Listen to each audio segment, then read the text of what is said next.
Hello दोस्तों, welcome back to my channel once again. और polity का जो क्वेश्चन मैं करवा रही थी यूपीपीसीएस के सारे प्रीवियस ईयर का उस और यूपीपीसीएस का मतलब सारे यूपीपीसीएस जितने भी एग्जाम कराता है यूपी लोअर सीबीएसई मतलब जितने भी इंपॉर्टेंट यूपी के पीसीएस वाले एग्जाम्स हैं उनके क्वेश्चन। ठीक है, तो प्रीवियस ईयर आप देख ही सकते हो, सारे एग्जाम्पल के थ्रू आपको दिखाया गया है ये सारे। ठीक है, तो ठीक है, अभी पॉलिटी का मैंने बहुत सारा क्वेश्चन कराया है। अगर आपने नहीं देखा जाइए पीछे के वीडियो में देखिए, और ये है नेक्स्ट वीडियो और इसमें करते हैं हम।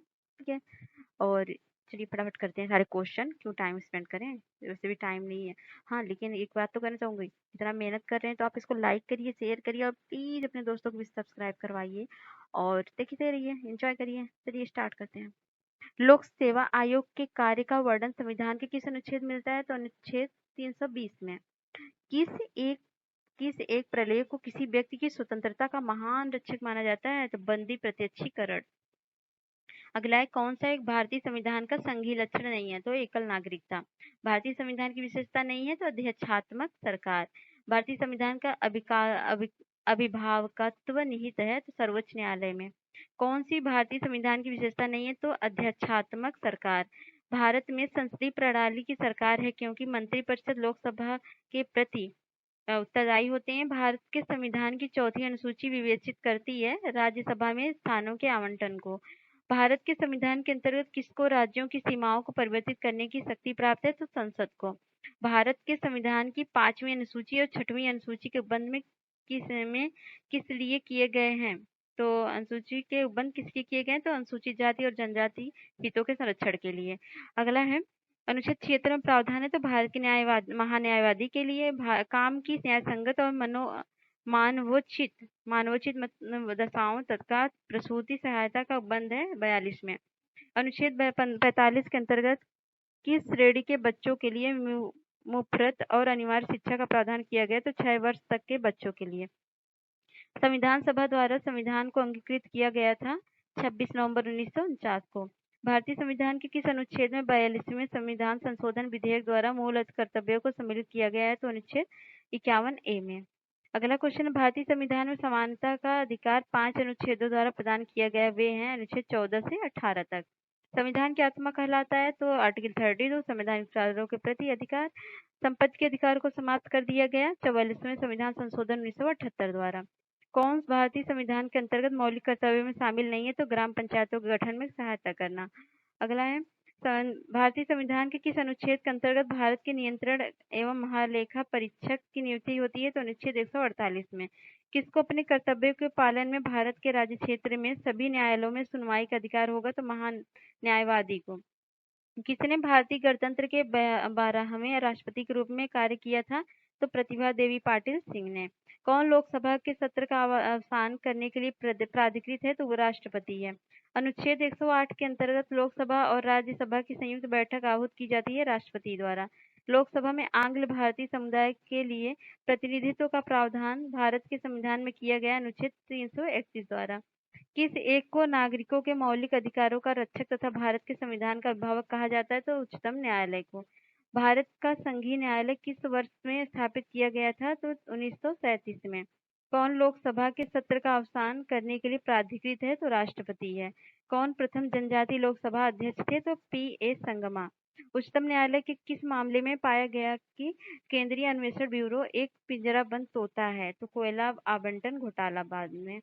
किसी राज्य में राज्यपाल की नियुक्ति संविधान के किस अनुच्छेद के तहत होती है? तो अनुच्छेद 155 के तहत। बिना संसद सदस्य हुए कोई व्यक्ति मंत्रिपरिषद का सदस्य रह सकता है? तो 6 महीने तक। कौन सा राज्य अनुच्छेद 170 के उस प्रावधान का अपवाद है जिसमें कहा गया है कि एक राज्य के विधानसभा के गठन में 60 से कम सदस्य नहीं होंगे? तो सिक्किम में। लोक लेखा समिति की रिपोर्ट प्रस्तुत की जाती है लोकसभा में। धन विधेयक को प्रस्तुत किया जाता है लोकसभा में। संसद में शून्यकाल का समय है दोपहर 12 से 1 बजे तक। और आगे है, किसको राज्यों की सीमाओं के परिवर्तित करने की शक्ति प्राप्त है? तो संसद को। भारत के जनता द्वारा निर्धारित उच्चतम विधायी संस्था संसद है। संविधान में संशोधन करने का एकाधिकार किसे प्राप्त है? तो संसद को अनुच्छेद 368 के अंतर्गत। कौन लोकसभा के सत्र का अवसान करने के लिए प्राधिकृत राष्ट्रपति है?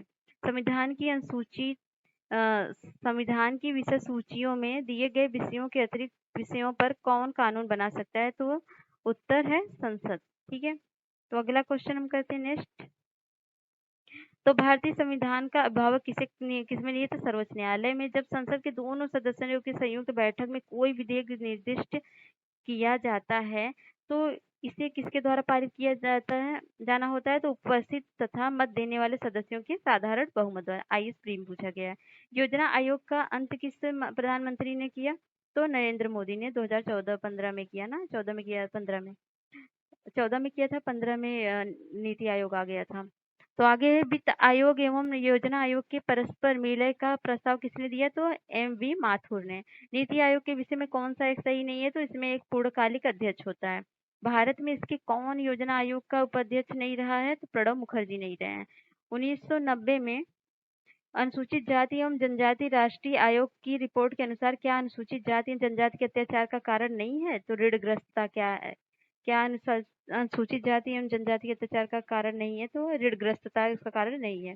उत्तर प्रदेश के प्रथम लोकायुक्त कौन थे? तो न्यायमूर्ति विश्वम्भर दयाल। कौन भारत में संघ राज्य संबंध से संबंधित नहीं है? तो इंद्रजीत गुप्ता। समिति चुनाव के राज्य वित्त पोषण 1998। भारत के संघ राज्य क्षेत्र संबंधित ये नहीं है। भारत में राष्ट्रीय मानवाधिकार आयोग के अध्यक्ष हेतु क्या प्रावधान किया गया है? तो पूर्व मुख्य न्यायाधीश के अध्यक्ष बन सकते हैं, कार्यकाल 5 वर्ष, आयु 70 वर्ष तक हो। और मानव अधिकार संरक्षण अधिनियम 1993 का उद्देश्य क्या है? मानव अधिकारों को बेहतर संरक्षण, मानव अधिकार सुरक्षा आयोग का गठन, राज्य में मानवाधिकार सुरक्षा आयोग का गठन करना है।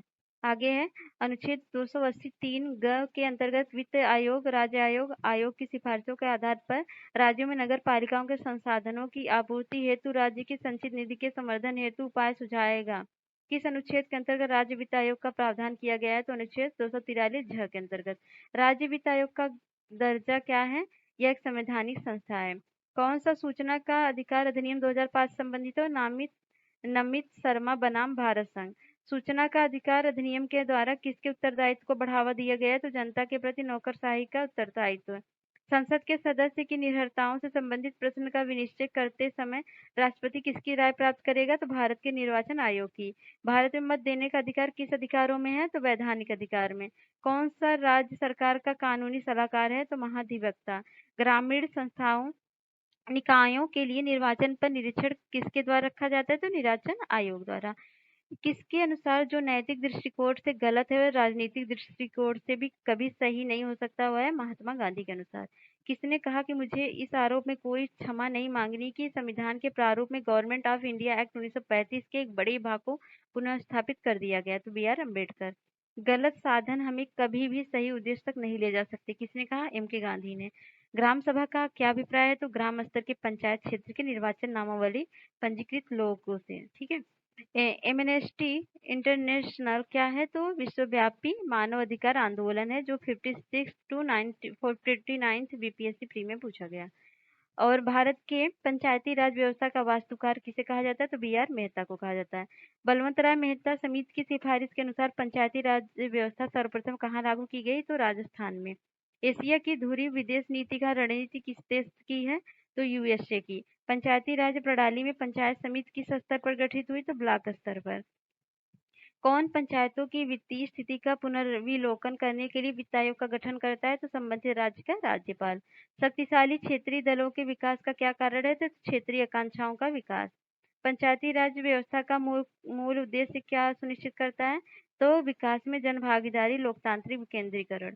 किस राज्य में बलवंत राय मेहता समिति की सिफारिशों के अनुसार पंचायती राज व्यवस्था सर्वप्रथम स्थापित की गई? तो राजस्थान में। 73वें संविधान संशोधन का अभिपालन करने वाला पहला राज्य कौन था? तो मध्य प्रदेश। पंचायती राज प्रणाली में पंचायती समिति गठित हुई जिला स्तर पर। सूचना का अधिकार किस प्रकार का अधिकार है? तो एक विधिक अधिकार है। यूरोपीय यूनियन देशों में से फिलिस्तीन राज्य को आधिकारिक मान्यता देने वाला प्रथम कौन है? तो स्वीडन है।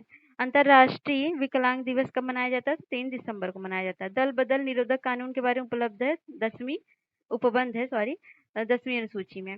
संविधान सभा द्वारा स्थापित मौलिक अधिकारों को अल्पसंख्यकों हेतु सलाहकार समिति के अध्यक्ष कौन थे? तो सरदार पटेल जी थे। बी.एल. मित्र के स्थान पर माधव राव तथा डीपी खेतान की जगह टीटी कब हुए थे? कृष्णामाचारी सदस्य बने थे। तो ये रहे सारे क्वेश्चन, बहुत सारे क्वेश्चन पॉलिटी में करा दी हूँ और करा रही हूँ कंटिन्यू। आप ज्वाइन रहिए और देखते रहिए सारे के सारे प्रीवियस ईयर पीसीएस लेवल के, आईएएस लेवल के बहुत सारे इंपॉर्टेंट पॉलिटी के जितने भी इंपॉर्टेंट क्वेश्चन है सब मैं करा रही हूँ।